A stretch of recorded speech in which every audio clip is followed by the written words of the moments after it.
Yo, yo, yo, yo, yo. It's a late night, 11:57 Eastern time. Can't sleep. Got something on my mind. So I figured, you know what I'm saying, I just tap in, sprinkle a little bit of shit while I'm here. Um, but first off, I just wanted to say, more importantly, like the boxing world, just keep it a buck. And when I say keep it a buck, basically it's a short for keeping it 100 for those who don't know.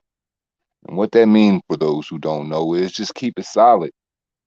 And the reason why I'm up at damn near 12 o'clock saying this right now is because, like, I really had to sit back. I be running a lot of polls and shit right now because I don't get to see what's really going on. It ain't necessarily my polls or nothing, but I'm in tune. I'm always in tune with boxing. I'm always in tune with what's going on. And didn't just start when I started this channel, but I wanted to be very clear that all of the people with all of their, like, how do I put it, fly by night criticisms, all of their, swift judgment that they pass out to the other guy that they don't particularly favor. I want you to keep it just like that. I really want you to keep it just like that. How everybody went from being the biggest Lomachenko fans to being the biggest Teofimo Lopez fans to now all of a sudden, championing George Kambosos. I really want you all to keep it just like that, because there's one thing we've never done on this channel. Well, I've never done. I can't speak for any other grown man. But I always managed to keep it a buck. No, I ain't perfect, but I make sure that if I'm going to jump out there and say something, when I land, I'm going to make sure that the runway is real clear. You know what I'm saying? Real smooth landing when I drop my statement. Because when I go back, I don't want to sound stupid. I don't want to sound like a cheerleader. I don't want to sound like half of these delusional fans in boxing. But I said something early on the community, and I was just like, yo, I'm like, there's a difference between skills and hype. And it's real funny to me how people get these shits crossed up. So for all of the email champion shit that was thrown around and all of the other shit everybody was doing when they was throwing around, keep it that way.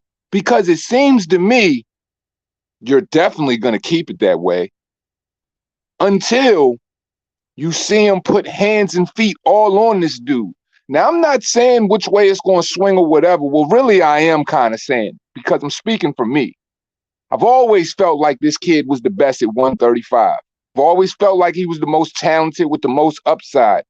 So when all of this goofy shit going on and everybody, throws out all of their little, they immature criticisms, or, they just, I don't know. I just feel like there's a certain part of boxing that just don't keep it real with what's really going on. I think people that, all right, let's look at boxing. Like if boxing was equivalent to the dance floor, y'all would look at a bunch of niggas with two left feet who were stumbling all over themselves, all over the dance floor, fucking it up.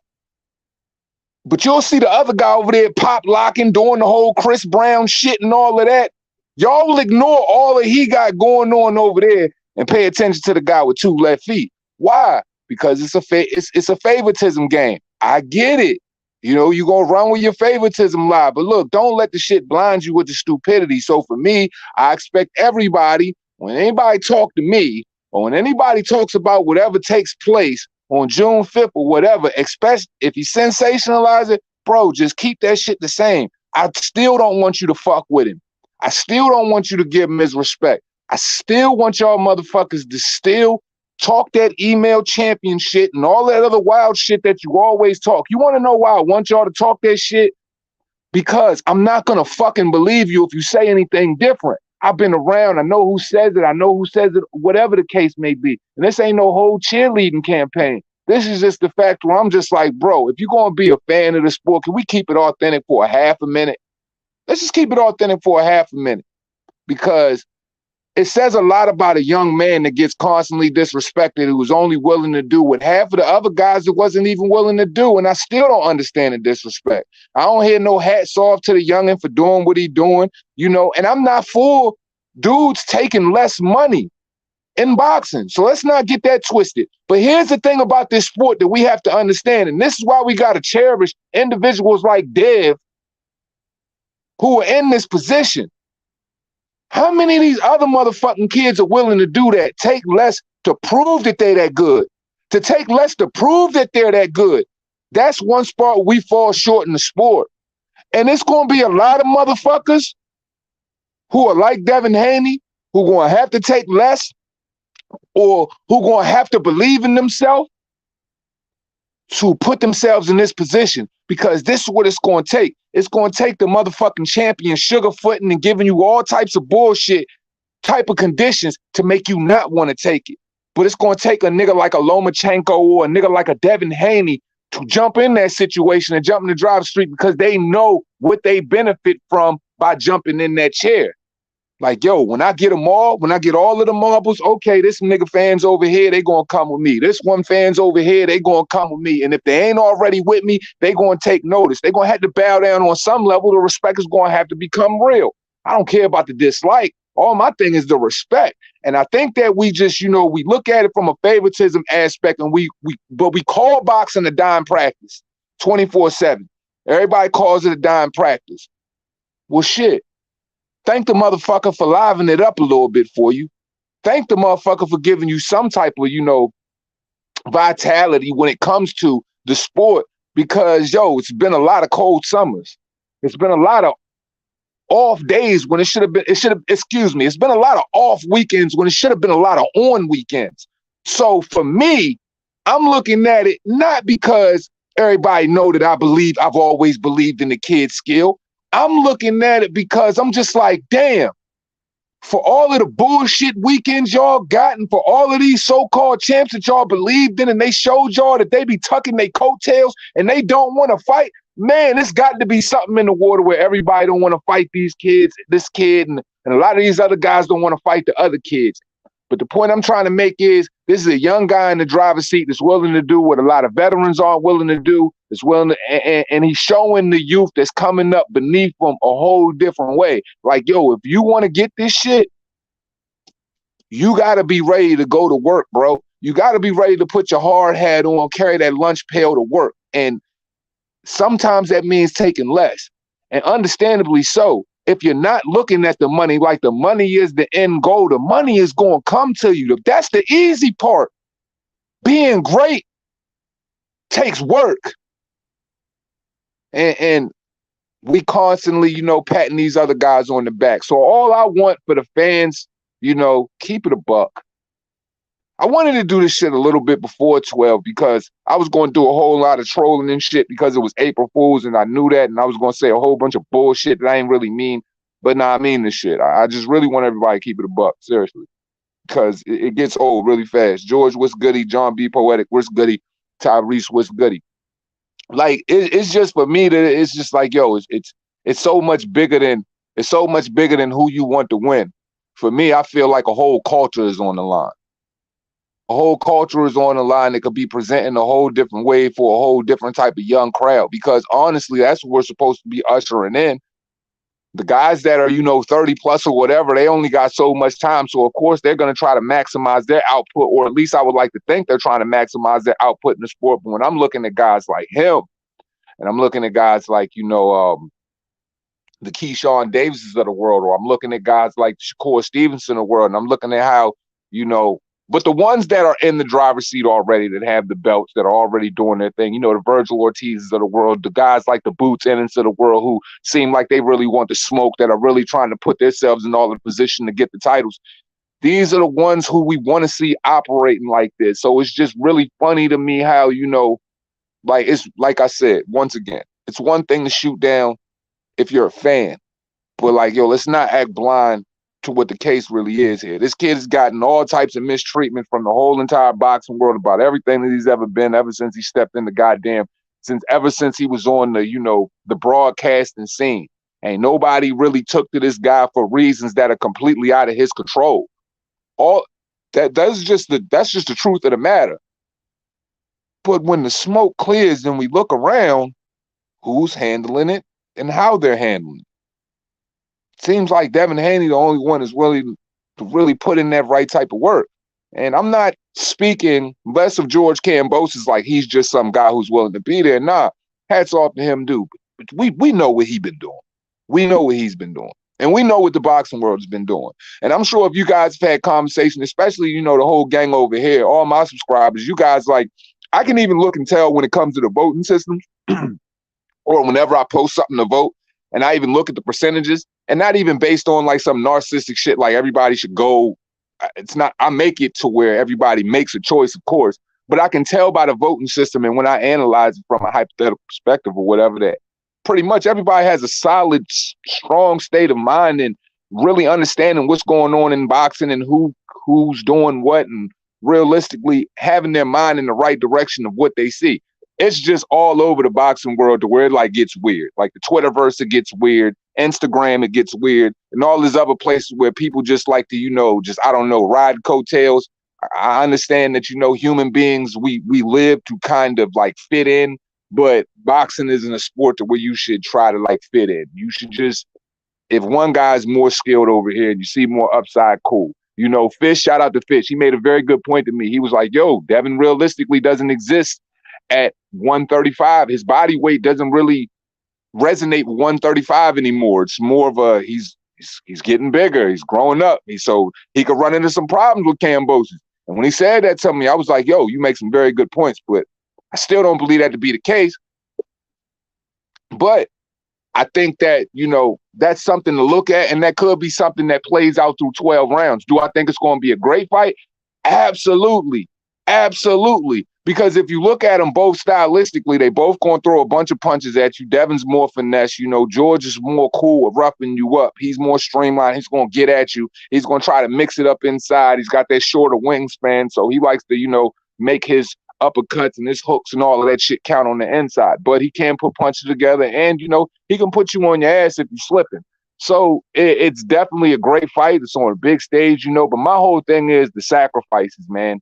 The sacrifices that I watch young guys make when, they put themselves in this position. And of course, if it would have been Eddie, I'm sure there probably would have been more money on the floor. But I just respect that old school mentality, man. I respect the dude that's willing to forego the bread, forego the landscape where the fight's being held, forego all of the advantages to go and sign somewhere where you necessarily might not have wanted to be, but just to achieve your goals, man, and turn your dreams a reality. But I definitely believe that the nightmare is going out east. And whatever it is, however the car crash happens, man, whoever comes on, whoever got their seatbelt on, man, shouts out to them, because they're going to come out on top. And it just says a lot about these young dudes, man, because you got, how old is Jamal Charlo? How old is a lot of these guys, man, and they're not doing anything with their time. So, you got the young guys leading by example, man. It says a lot about, what that mind state does, and what really he was groomed into. But, we hear the Teofimo Lopez's, and we hear his father, and we hear how they talk. But when life plays itself out, we understand truthfully that you're not cut from that cloth. You're not really built like that. You have to present yourself as the pink elephant in the room, and you want everybody to see the vagina up underneath your trunks.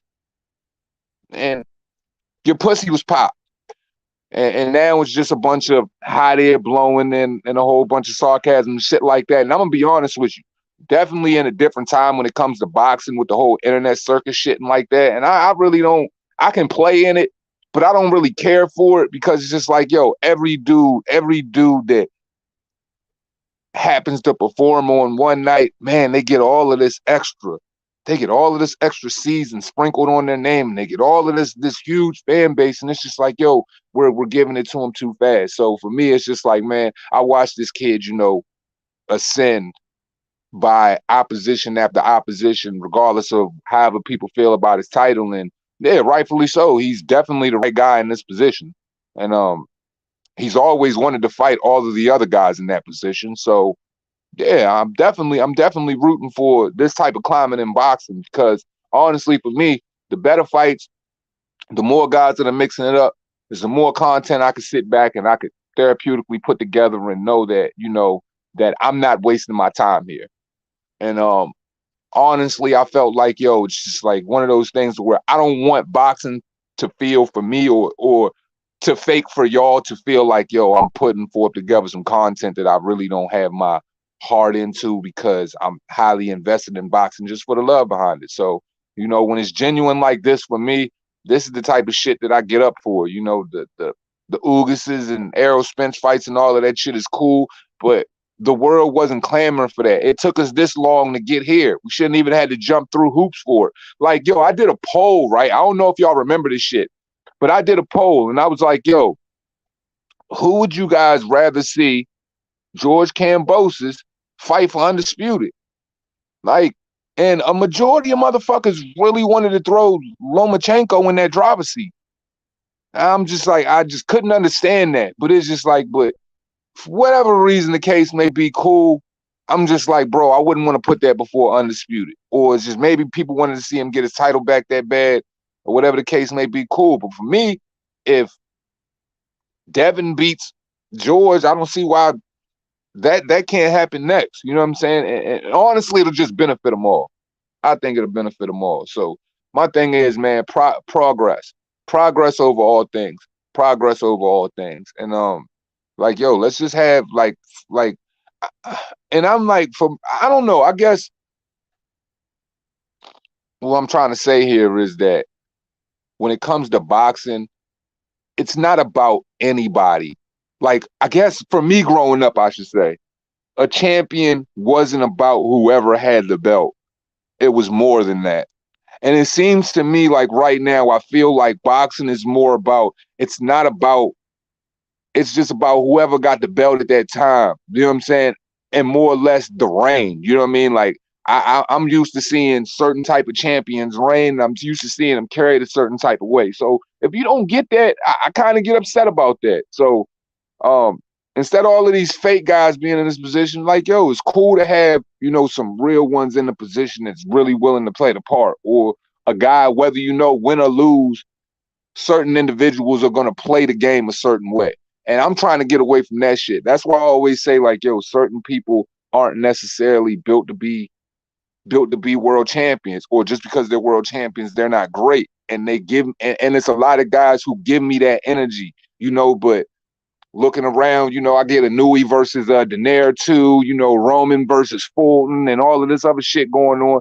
That's the type of shit that that's the great shit about boxing right there. Like, whether Tyson Fury proves himself against White or White proves himself against Tyson, you'll be proud with whoever is holding and maintaining those spots, because these are proven situations.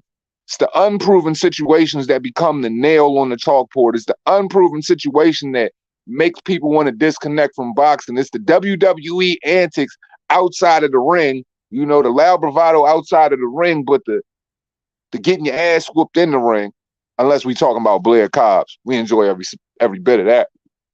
We can't stand that shit, man. Just it's a long lineage of great warriors and champions that come before these guys, man.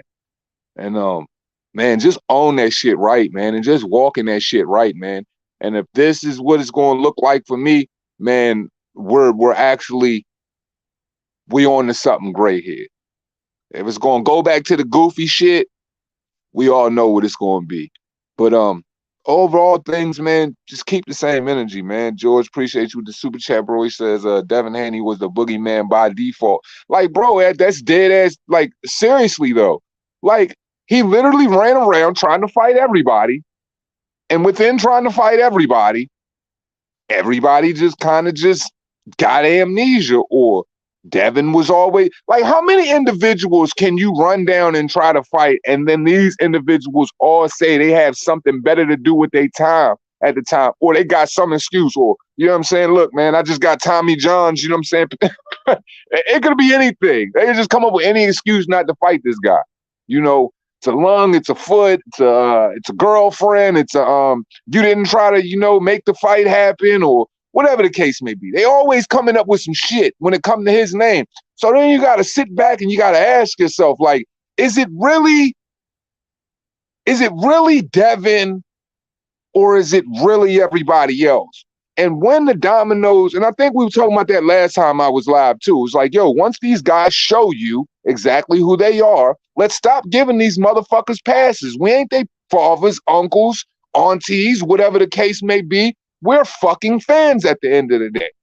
We're fans. We're critical. Some a little bit more critical than others. I will raise both of my hands myself and say that. I can be that very critical fan, but at the end of the day, I'm fair. So with all my fairness, when I sit up there and I say, yo, motherfuckers are tripping over here when it comes to unfair treatment, or I say, yo, this individual's a duck, or he's showing cowardice in the sport, man, I don't think that I'm being a little too ahead of myself. Like, yo, sometimes I really sit back and think of myself like, yo, am I being too hard on motherfuckers when I go live or whatever? No, I'm not. Because I don't think I've ever been like disingenuous or dishonest or unfair to anybody on here. Like, I think I've been pretty fair, as fair as I can be. And at the end of the day, we're never gonna handhold over on Reaper Gang Radio. We only going to expect motherfuckers to do more. So yeah, man, keep that same energy. Everyone. The respect, cool, give it. But at the end of the day, behind your respect, when all of y'all motherfuckers jump on your favorite live streams and y'all talk all of this wild shit about the shoulda, coulda, wouldas, but it wasn't, if that is the case, like, bro, just say, like, yo, I shitted on that young man. The entirety of the time he was coming up, I shitted on him. I gave X, Y, and Z pass after pass after pass, but I shitted on him.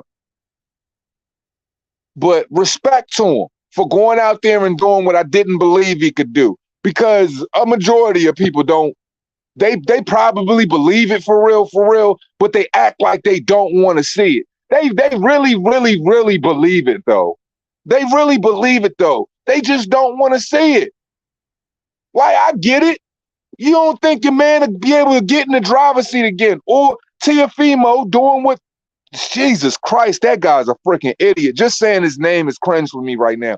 But just for Tiafimo, pussyfooting or whatever the case he may be, I don't just think it was pussyfooting. I think it was a lack of thereof that came into play when it came to that particular event, and they got themselves out of pocket. And believe it or not, his technical ability and his skill set, he used every bit of his training, and he put that shit on Tiafimo's ass. Pause. That's all it was. You know, lack of preparation or whatever the case may be, it doesn't make up for the other guy on the other side of the ring doing everything right. So I'm not going to downplay George Kambosos like he don't deserve to be in this position, because that shit wasn't fluke. It wasn't fluke. You sleep on a man, you get slept by a man. He slept on a man, he got slept by the man, period, at the end of the day. But I'm not like trying to reserve my time to like ramble or go on and on, but hats off to the gentlemen for doing what they doing. Yeah, but just keep the same energy, man. And I'll be back. Super Nipple Sunday, I'm definitely coming for an hour, 2-hour live. Talk about a lot of things after we sit down and watch boxing on Saturday. And everybody, man, have a great night. But ultimately, man, let's just restored order, man. That's what 2022 is about, restored order, giving flowers to where flowers is deserved, man. And let's just stop taking from people who putting in all their work to get in to position to truly deserve it. Because that's what I feel like has been going on and kind of goes on a lot in boxing. We take flowers away from individuals. It's kind of like, Dillian White, everything he's been through, but people ignore all of the top caliber opponents he's fought, all of the champions. Take flowers. They've been taking flowers out of that man, taking flowers from that man ever since he's been around, and he's always had to play the bastard stepchild to Eddie and Anthony Joshua's relationship. And this is just the cold hard facts. So, and I feel like people would still take flowers from him today and just disregard all of the good things he do in the ring. So, shouts out to Devin, shouts out to Dylan as well. And shouts out to all of the other guys who are really about, putting boxing on equal foot. George Kambosos, shouts out to you too. Because I fucks with you, Ferocious. I fuck with you. It's just, I'm going to be honest. I didn't think George Kambosos was going to beat Teofimo Lopez. I didn't. And I always admit that. And I'm not going to sit up here and pretend and give George Kambosos more skills than what he has. And this is just a match where I feel like he's out of his element. Now, if other things take place, that is great. I'm all for it because we all know on this channel, win or lose, we give their roses. But everybody have a wonderful night or morning wherever you at. I'll see you guys Sunday. Respect.